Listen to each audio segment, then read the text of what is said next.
regular basis. So trying to get new people to move here is almost impossible.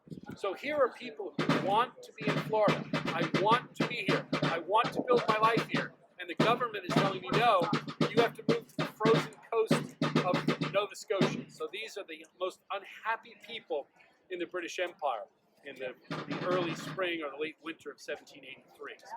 Very, very challenging. If you want to read more about it for yourself, the latest edition of the East Florida Gazette is right off the presses. We'll tell you a little bit more about the situation. But after all of that, if any of you are interested in enlisting in the South Carolina Royalists, we are taking stalwart lads.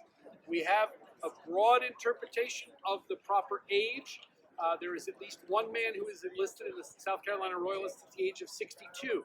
So I'm a comparative youngin compared to him. So step up. We will give you every... What is the pay?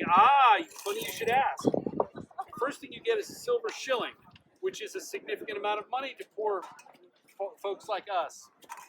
In addition to that, you are provided with 8 pence per day.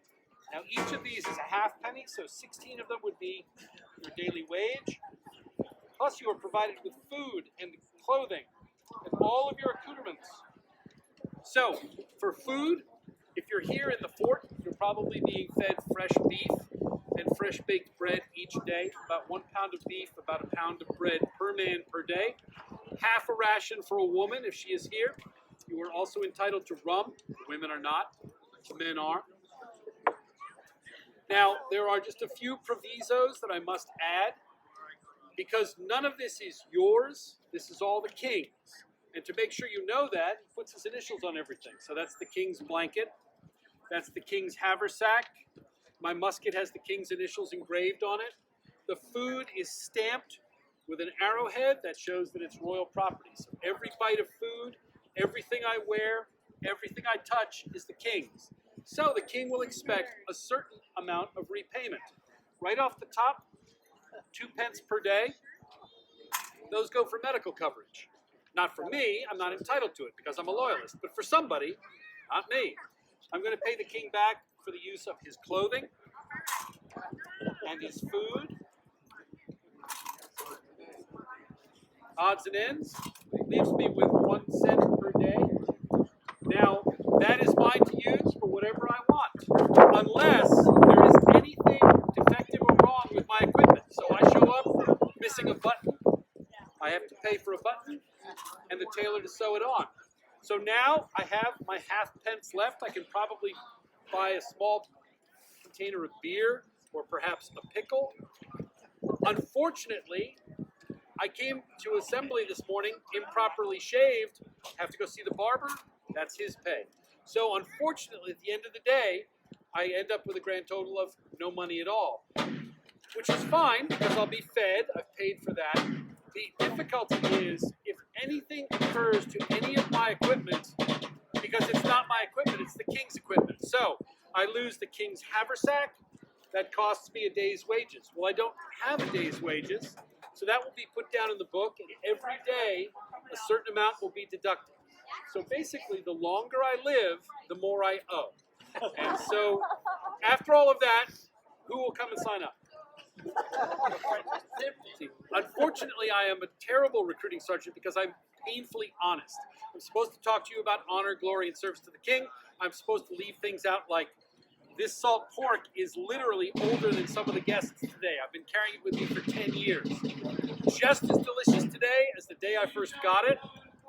So that's the sort of thing that you'll be fed if you're on the march. Ship's biscuit, it'll last forever as long as the rats don't get it and it doesn't go moldy.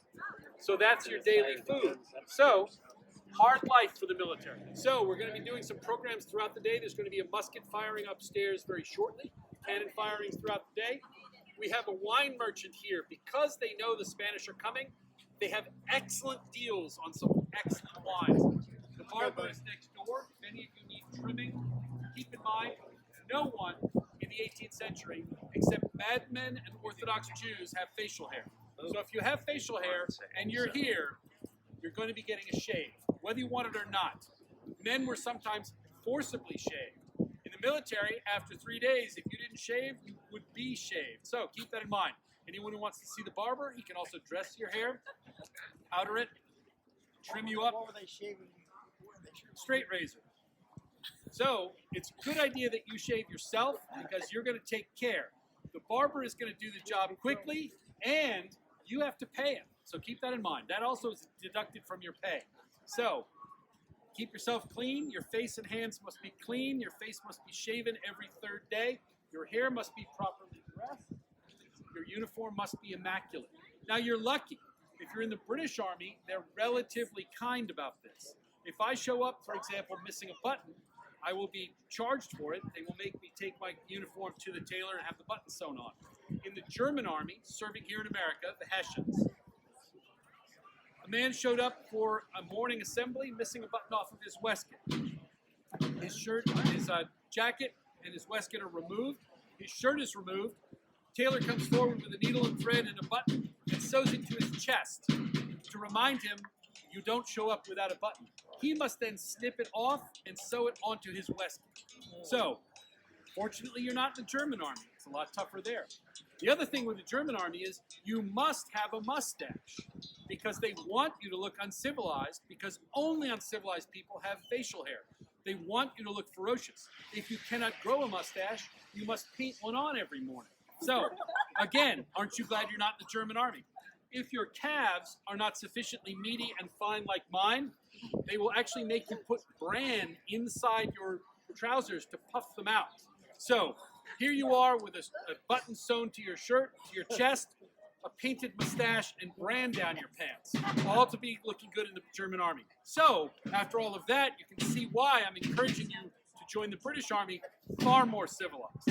So, if you folks want to step up, you're welcome to. If you have any questions, I'll try to answer them for you.